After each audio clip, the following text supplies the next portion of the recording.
Dans une époque ancienne, où les hommes vivaient sans crainte ni respect des lois divines, Noé, un homme simple et droit, recevait un appel qui bouleverserait sa vie et celle de tous ceux qui l'entouraient. Noé, réputé pour sa foi et son intégrité, se distinguait parmi les autres, refusant de céder aux pratiques corrompues qui souillaient la société. Les jours passaient, remplis de travail et de prières, jusqu'à ce qu'un soir, dans le calme profond de sa demeure, une voix douce et solennelle résonne en lui, si puissante et irrépressible qu'il en tremble. « Noé !» lui murmure la voix, emplie de majesté. « La terre est corrompue par la violence, et je vais la purifier pour un nouveau commencement. Je veux que tu bâtisses une arche, immense et solide, pour y sauver les êtres vivants que j'ai créés. Par ton obéissance, toi et ta famille serez protégés. » Les mots divins résonnaient encore dans l'esprit de Noé, comme une onde secouant les fondations de son âme. Il lui était difficile de croire que Dieu l'avait choisi pour une tâche si colossale. Comment un simple homme, avec si peu de ressources, pourrait-il entreprendre un projet aussi ambitieux? Et pourquoi lui? Il sentait son cœur partagé entre une obéissance ferme et des doutes paralysants. La nuit passa dans des réflexions profondes et des prières, Noé cherchant à comprendre l'étendue de cette mission. Au lever du jour, sa décision était prise. Il parlerait à sa famille, leur raconterait ce qu'il avait vu et entendu, et demanderait leur aide. Sa femme, calme et dévouée, l'écouta avec des yeux remplis d'inquiétude. Ses fils, souvent désireux de faire preuve de courage, se lancèrent des regards perplexes. « Si c'est la volonté de Dieu, Père, alors faisons-le », déclara finalement Sem, l'aîné, brisant le silence tendu qui régnait. L'appui de sa famille réchauffa le cœur de Noé, lui donnant la force nécessaire pour affronter ce qui s'annonçait être une épreuve d'une ampleur incommensurable. Il savait que la foi serait sa seule alliée dans cette entreprise, et que chaque pas dans ce périple testerait les limites de sa détermination. Noé sortit de sa maison, le regard tourné vers l'horizon, déjà décidé à accomplir la volonté de Dieu, peu importe les obstacles. Son esprit s'emplissait d'images de l'arche, grandiose et forte, assez résistante pour supporter les vagues et les vents de la colère divine.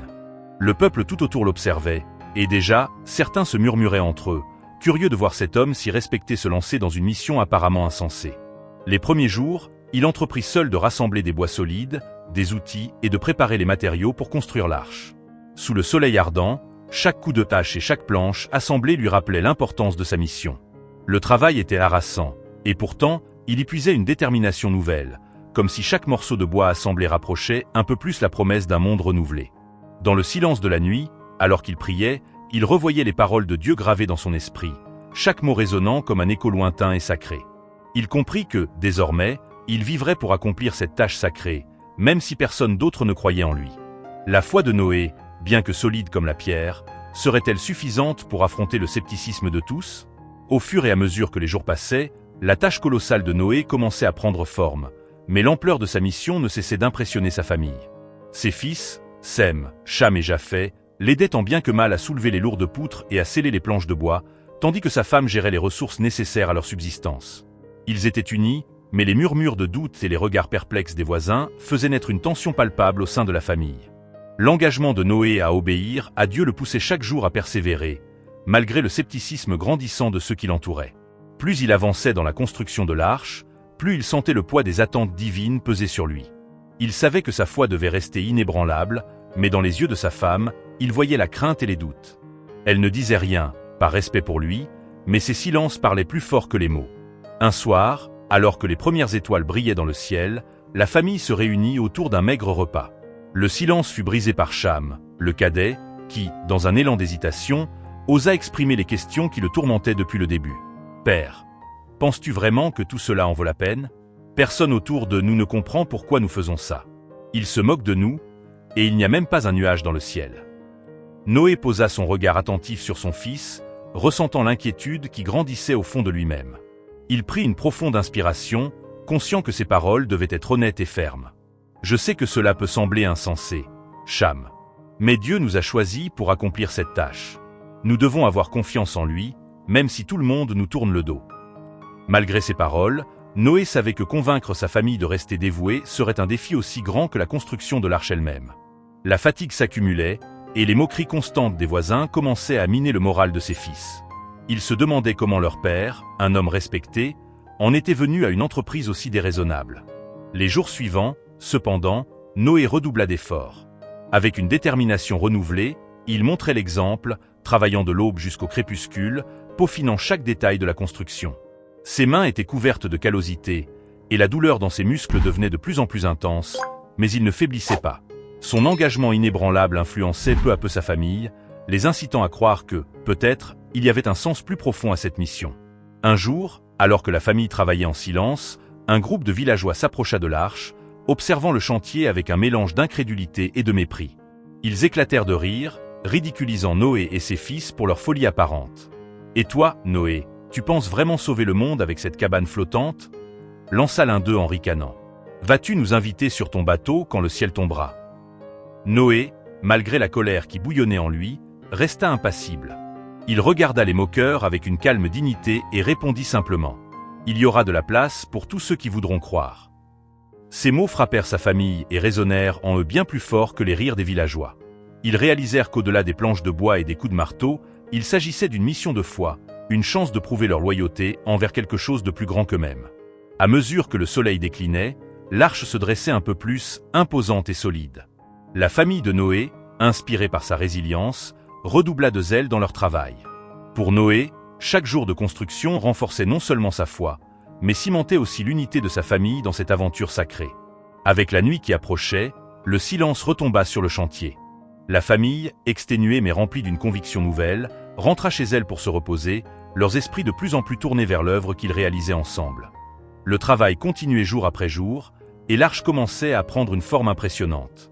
Mais plus l'arche grandissait, plus l'attention de la communauté augmentait, et avec elle, le mépris des villageois. Partout où Noé et sa famille allaient, ils ressentaient les regards critiques et les murmures moqueurs derrière leur dos. Des groupes de curieux se rassemblaient chaque matin autour du chantier, observant Noé et ses fils comme s'ils étaient devenus des spectacles de foire. Certains se contentaient de rire en silence, mais d'autres, plus audacieux, lançaient des railleries directes. « Regarde, voilà notre constructeur de bateau », plaisantait un homme en pointant Noé du doigt. « Tu penses vraiment que le désert va se remplir d'eau ?» Ces paroles, répétées jour après jour, commencèrent à peser lourdement sur les épaules de Noé et de sa famille. Sa femme, d'habitude calme et réservée, en arrivait parfois à implorer son mari de ralentir, de prendre le temps de réfléchir à ce qu'il faisait. « Noé, tout cela nous isole des autres. Nous étions respectés, et maintenant, ils nous traitent comme des fous.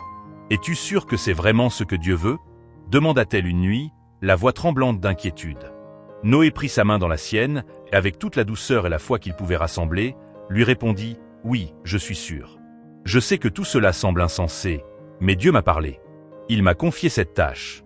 Nous devons lui faire confiance, même si cela signifie que nous devons affronter la solitude et l'incompréhension. » Les mots de Noé rassuraient sa famille, mais il n'en restait pas moins que l'épuisement et le désespoir commençaient à s'infiltrer dans leur cœur. Les rires et les moqueries n'avaient rien de comparable au regard de pitié qu'ils recevaient désormais, comme si les villageois voyaient en eux des âmes égarées, perdues dans une folie incompréhensible. Pourtant, malgré les épreuves, Noé ne faiblissait pas. Chaque matin, il rassemblait ses fils et continuait la construction, frappant le bois avec une régularité déterminée. Pour lui, chaque coup de marteau résonnait comme une prière silencieuse, une offrande de son cœur à Dieu. Et même si son esprit était parfois assombri par les doutes, il choisissait toujours de s'en remettre à sa foi. Un jour, alors qu'il travaillait sous un soleil brûlant, un vieil ami de Noé, un homme avec qui il avait autrefois partagé de nombreux moments, s'approcha de lui. L'homme, visiblement troublé, regarda l'arche, puis posa son regard sur Noé. « Noé, pourquoi fais-tu cela? Tu as toujours été un homme sage. Tout le monde parle de toi, et pas en bien. Que cherches-tu à prouver ?» Noé le fixa, les yeux pleins de calme et de détermination. « Je ne cherche pas à prouver quoi que ce soit. Je cherche seulement à obéir. Ce que je fais ici n'est pas pour moi, mais pour sauver ce qui peut l'être. » L'ami secoua la tête, désemparé. « Noé, j'espère sincèrement que tu sais ce que tu fais. Mais sache que tu risques de tout perdre. » Les mots résonnèrent dans l'esprit de Noé longtemps après le départ de son ami. L'ombre de l'isolement pesait de plus en plus sur lui, mais il savait au fond de son cœur que cette mission ne pouvait pas être en vain. La famille continua de travailler dans une atmosphère de silence et de mépris. Ils se rendaient compte que leur vie ne serait plus jamais la même, et qu'ils ne retrouveraient probablement jamais l'acceptation de la société. Mais alors que le soleil se couchait et que les derniers rayons éclairaient l'arche partiellement construite, Noé sentit une vague de paix envahir son cœur. Le chemin était difficile, mais il savait qu'il n'était pas seul. Les jours passèrent, et l'arche, grâce aux efforts incessants de Noé et de sa famille, se dressait désormais majestueusement dans le désert. Elle semblait presque irréelle, une immense structure de bois au milieu d'une terre aride. Cependant, les doutes et les railleries de la communauté ne faiblissaient pas. Les gens continuaient de se rassembler autour du chantier, prenant plaisir à observer ce qu'ils considéraient comme une folie manifeste. Mais un matin, alors que Noé et ses fils préparaient le chantier pour une nouvelle journée de travail, un événement inattendu se produisit. À l'horizon, une poussière se souleva. D'abord insignifiante, elle devint de plus en plus visible, révélant des silhouettes qui s'approchaient lentement. Des animaux de toutes sortes, en paire parfaite, avançaient calmement vers l'arche. Les oiseaux survolaient en groupes ordonnés, les mammifères marchaient côte à côte, et même les plus petits insectes semblaient guidés par une force invisible. Noé et sa famille restèrent bouche bée devant ce spectacle. C'était comme si la nature elle-même obéissait à un appel divin. Sem, l'aîné des fils, brisa le silence, sa voix tremblante d'émerveillement. « Père, c'est un signe, n'est-ce pas? Ils viennent pour l'arche. » Noé, le regard tourné vers le ciel, sentit son cœur se remplir d'une gratitude immense. C'était effectivement un signe.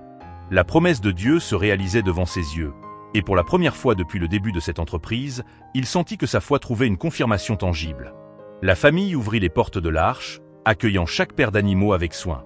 Les oiseaux se posèrent sur les poutres, tandis que les autres animaux prenaient place dans les compartiments préparés. C'était une scène miraculeuse, une preuve de l'ordre divin au milieu du chaos humain. Les villageois, eux aussi, observaient le phénomène avec un mélange d'incrédulité et de peur. Ils chuchotaient entre eux, cherchant à comprendre ce qu'ils voyaient. Les plus superstitieux reculaient, effrayés par la vision des animaux convergeant vers l'arche. Même les plus sceptiques ressentaient une étrange fascination pour ce défilé silencieux et solennel. Pour Noé, ce moment représentait bien plus qu'une simple étape dans la réalisation de sa mission. C'était une confirmation de sa foi et de l'appel de Dieu. Il se tourna vers sa famille, l'expression emplie de sérénité et de détermination. Dieu nous a montré un signe. Nous devons continuer avec confiance, car il est avec nous. La réaction de sa famille fut immédiate. Leurs doutes semblaient s'estomper, remplacés par une certitude nouvelle. Sa femme, d'ordinaire si inquiète, esquissa un sourire, les yeux brillants d'une lueur de soulagement et d'espoir. Ses fils, eux aussi, semblaient transformés, prêts à affronter la suite avec une force renouvelée. Alors que les derniers animaux prenaient place dans l'arche, le soleil commençait à se coucher, illuminant la scène d'une lueur dorée. Noé ressentit que ce moment marquait un tournant dans sa mission. Non seulement sa foi avait été renforcée, mais il avait également gagné la conviction totale de sa famille. Cependant, il savait que ce signe ne serait pas suffisant pour convaincre les autres. Les villageois continuaient de regarder de loin, certains visiblement troublés, mais aucun d'eux ne s'approcha. Noé sentit que le temps pressait, que le moment du déluge approchait, et il pria en silence pour que ceux qui le souhaitaient puissent encore trouver refuge. Alors que la nuit tombait, Noé et sa famille prirent un moment de repos, entourés des créatures qu'ils avaient accueillies. Le silence dans l'arche contrastait avec le tumulte de l'extérieur, comme si cet endroit sacré était déjà protégé par une paix divine. Pour Noé, l'arrivée des animaux était un rappel que Dieu guidait chacun de leurs pas. À mesure que les jours passaient, les épreuves et le poids de la mission commencèrent à se faire sentir plus intensément sur Noé et sa famille. Bien que la présence des animaux dans l'arche ait renforcé leur foi, la fatigue physique et les tensions mentales s'accumulaient, ajoutant un fardeau invisible à leurs efforts quotidiens. Les travaux n'étaient pas encore terminés, et la pression de finir l'arche avant le déluge était immense. Le regard de Noé, d'habitude si assuré, semblait désormais parfois vaciller, comme si le doute s'infiltrait insidieusement. Malgré le signe divin, il ressentait la solitude et l'ampleur de sa responsabilité. Un soir, alors qu'il était assis seul à l'extérieur de l'arche, Noé laissa échapper un soupir profond. Les étoiles brillaient au-dessus de lui, silencieux témoins de ses réflexions. Il se demandait si sa foi serait assez forte pour mener à bien cette tâche. Était-il vraiment capable de sauver sa famille et toutes ses créatures? Et si tout cela n'était qu'une illusion, une épreuve pour tester sa détermination? Sa femme le rejoignit, sentant son trouble. Elle s'assit à ses côtés, posant une main douce sur son épaule. « Noé, je vois à quel point tu es fatigué. Cela fait des mois que tu te dévoues sans relâche. Prends un moment pour toi, pour te reposer. » Noé lui sourit faiblement, touché par sa sollicitude. Mais il savait que le repos ne suffirait pas à calmer les tourments de son esprit. « J'ai peur que ma foi ne soit pas assez forte, » confessa-t-il d'une voix basse. « Parfois, je me demande si je suis vraiment digne de cette tâche. » Elle serra sa main, ses yeux reflétant une compréhension profonde. « Tu as suivi cet appel avec tant de dévouement. Si Dieu t'a confié cette mission, c'est qu'il sait que tu en es capable. Nous sommes avec toi, et nous croyons en toi. » Les paroles de sa femme lui apportèrent un réconfort inattendu. Il réalisa qu'il n'était pas seul dans ce combat, que sa famille était prête à affronter ces épreuves avec lui, même dans les moments de doute. Ces instants de soutien redonnèrent à Noé une partie de la force dont il avait besoin pour continuer. Cependant, les tensions ne tardaient pas à ressurgir. Chaque jour, des membres de sa famille exprimaient leurs inquiétudes de façon subtile. Ses fils, épuisés par le travail et les pressions constantes des moqueries, demandaient parfois à ralentir, à prendre du recul. Noé comprenait leurs doutes, car ils étaient aussi les siens, mais il savait qu'il ne pouvait se permettre de perdre du temps. À plusieurs reprises, il sentit la tentation de renoncer, de se demander s'il ne valait pas mieux vivre en paix parmi les siens plutôt que de s'isoler dans cette mission insensée aux yeux de tous. Le monde autour de lui semblait pourtant si éloigné de sa réalité spirituelle, et il sentait que reculer signifierait abandonner non seulement sa foi, mais aussi tout ce qui lui avait donné un sens. Alors qu'il continuait de travailler sans relâche, Noé se raccrochait aux rares moments de paix intérieure qu'il parvenait à trouver. Il se rappelait des paroles de Dieu, des promesses faites, et de l'arrivée des animaux comme un signe clair. Peu à peu, il comprit que la véritable épreuve n'était pas tant de construire l'arche, mais de maintenir sa foi dans un monde qu'il avait rejeté. Malgré les doutes et les tentations qui l'assaillaient, il décidait chaque jour de se lever et de continuer. Ses prières nocturnes devenaient des moments d'abandon, où il confiait à Dieu ses peurs et ses hésitations, cherchant un réconfort qui dépassait sa compréhension. Et ainsi, malgré les doutes et les voix intérieures qui lui murmuraient de renoncer, Noé persévérait. Alors que l'arche touchait presque à sa fin, la tension avec la communauté atteignit son paroxysme. Les villageois, irrités et de plus en plus hostiles, voyaient l'arche comme un affront à leurs croyances et à leur mode de vie. Pour eux, la construction de cette immense structure était non seulement insensée, mais aussi une menace à leur paix. Les moqueries cédèrent bientôt la place à des actions plus agressives, et la famille de Noé sentit le danger se rapprocher. Une nuit, alors que tout était silencieux, des bruits de pas s'approchèrent de l'arche. Noé, alerté par ses fils, se leva d'un bond et aperçut, à la lumière de la lune, un groupe d'hommes armés de bâtons et de torchets. Leurs visages étaient empreints de colère, et leurs murmures se transformaient en cris de défi. « Noé, sors et cesse cette folie. Tu nous fais passer pour des fous, et nous n'avons plus de patience pour tes absurdités. » Lança l'un des hommes, sa voix déformée par la rage. Noé, sentant son cœur battre à tout rompre, se tint fermement devant eux, entouré de sa famille. Il savait que répondre avec colère ne ferait qu'attiser leur violence. D'un ton calme mais déterminé, il s'adressa à la foule. « Mes frères, je ne cherche pas à vous défier. Ce que je fais ici n'est pas pour moi, mais pour obéir à celui qui m'a parlé. Vous avez le choix de croire ou de ne pas croire, mais je vous demande de nous laisser en paix. » La foule, loin d'être apaisée par ces paroles, se montra encore plus provocante. L'un des hommes jeta une pierre en direction de l'arche, frappant le bois avec un bruit sourd. « Nous n'avons pas besoin de ta pitié, Noé. Emmène ton arche ailleurs, ou nous la détruirons. » Face à cette menace, Noé resta immobile, résistant à la tentation de répondre par la force. Mais ses fils, eux, bouillonnaient de colère et de frustration. Japheth, le plus jeune, fit un pas en avant, ses poings serrés. « Si vous touchez à notre travail, nous vous en empêcherons par tous les moyens nécessaires. » Noé posa une main apaisante sur l'épaule de son fils, l'encourageant à garder son calme. « Nous ne répondrons pas à la haine par la haine, » murmura-t-il. « Notre force est dans notre foi, non dans la violence. » Cette réponse digne et calme sembla désorienter les villageois, qui, après un moment de silence, reculèrent, incertains de la suite à donner à leur colère. Bien que frustrés, ils finirent par se disperser, lançant des insultes et des menaces en s'éloignant. Après leur départ, Noé se tourna vers sa famille, épuisé mais soulagé. Il savait qu'ils étaient tous sur le fil du rasoir, et que cette épreuve ne ferait que devenir plus difficile à mesure que le déluge approchait.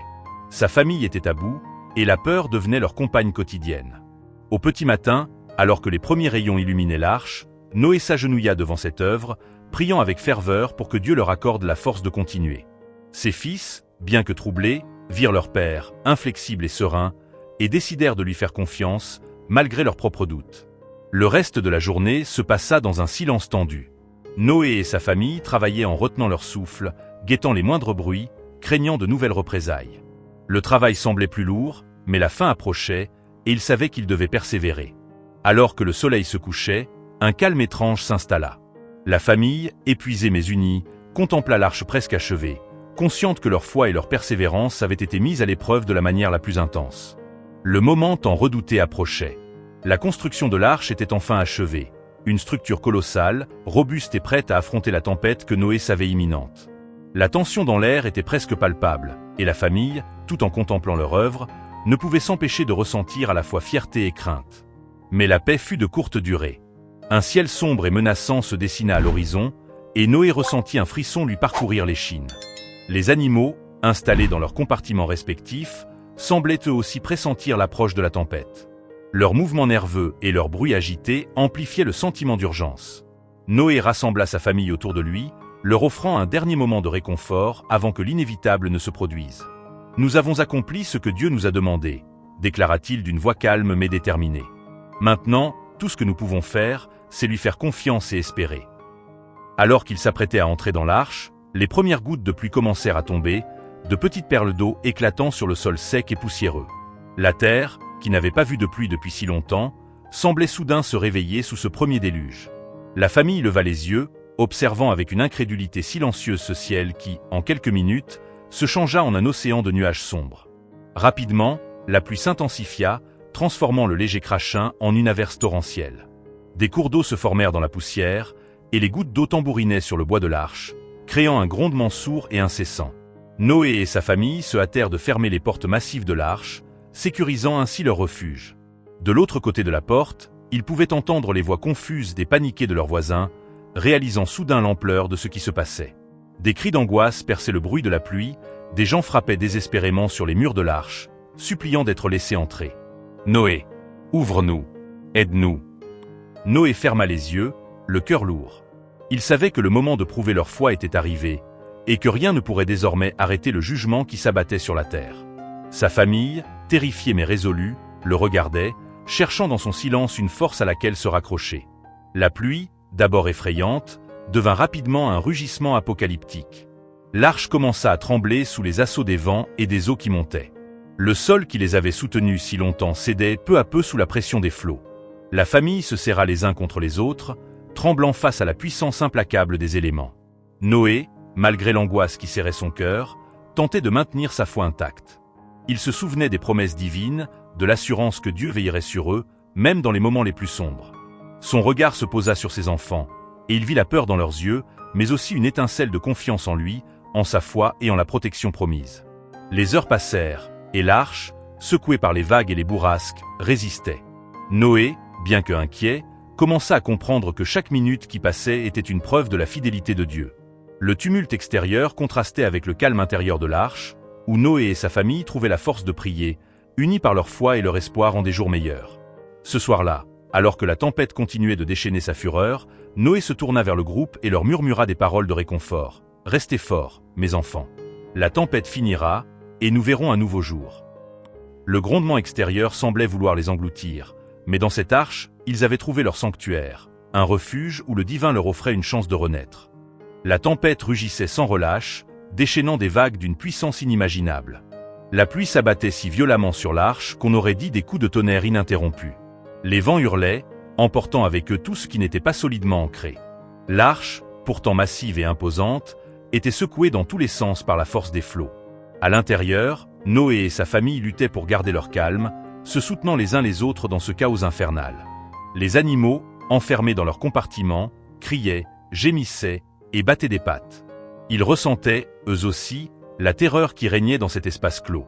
Chaque secousse de l'arche semblait provoquer une vague de panique, et Noé, sentant cette peur collective, priait silencieusement pour que chacun d'eux trouve la force de surmonter cette épreuve. Au milieu de la tempête, Noé s'agenouilla, posant ses mains tremblantes sur le sol de l'arche. Il adressa une prière à Dieu, murmurant des mots d'espoir et de gratitude pour leur protection jusqu'ici.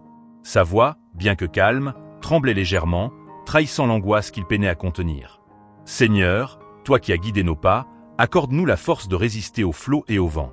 Nous avons suivi ton appel. Maintenant, nous plaçons notre vie entre tes mains. » Ses fils, voyant leur père en prière, se joignirent à lui, trouvant dans ces moments de communion un réconfort inattendu.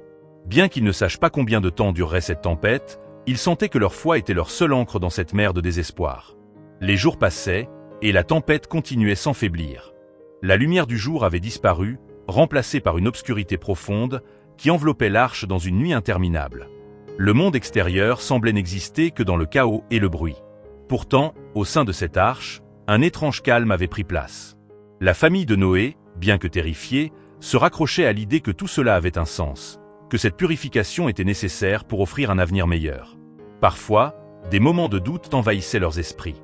Sem, le fils aîné, exprimait ses inquiétudes dans un murmure, de peur d'ébranler la foi de ses frères. « Père, penses-tu que tout cela prendra fin un jour?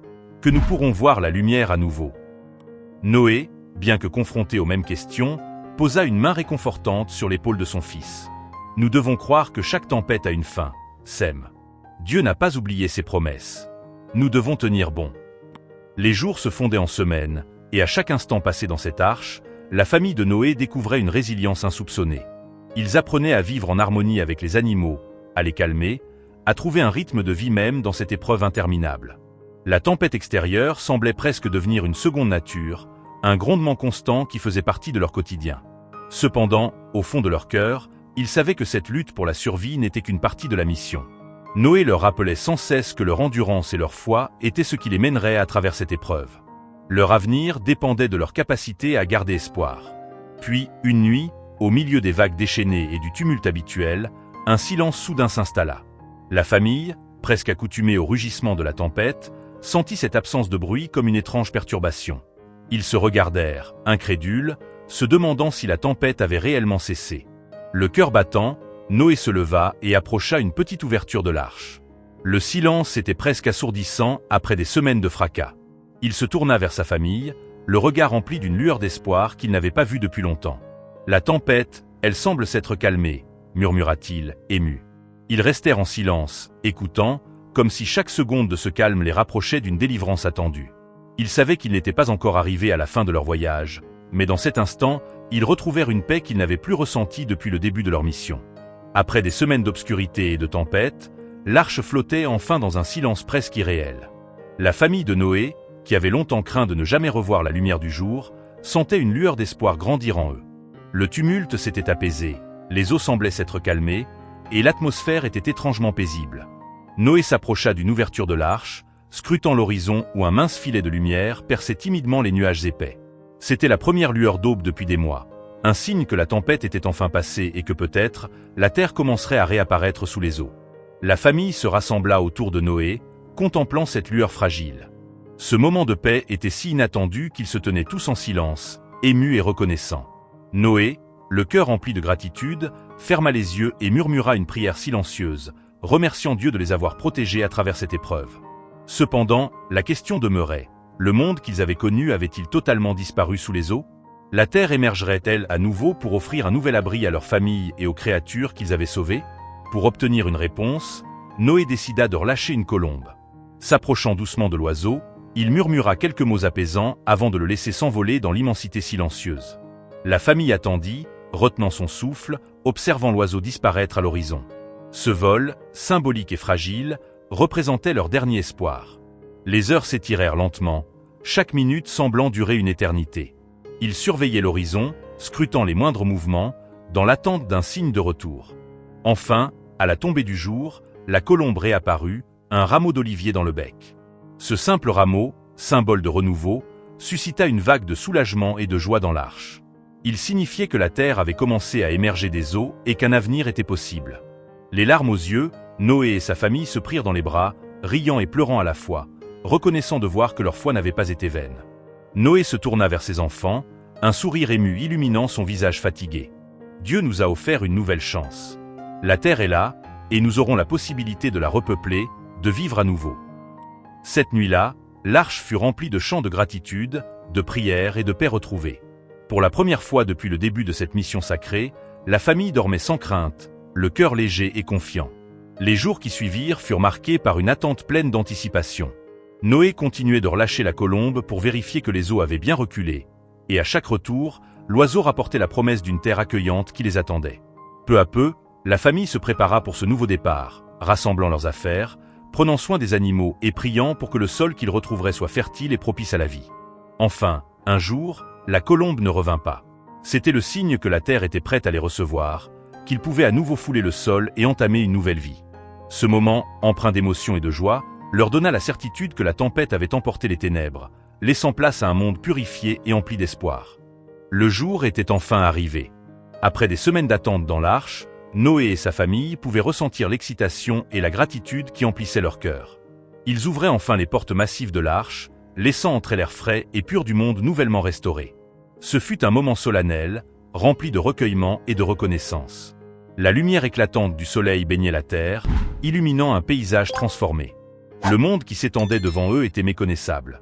Les montagnes avaient changé de forme, les vallées étaient inondées de lumière, et le sol semblait respirer d'une vitalité nouvelle. La famille descendit prudemment de l'arche, posant leurs pieds sur le sol ferme avec un respect presque sacré.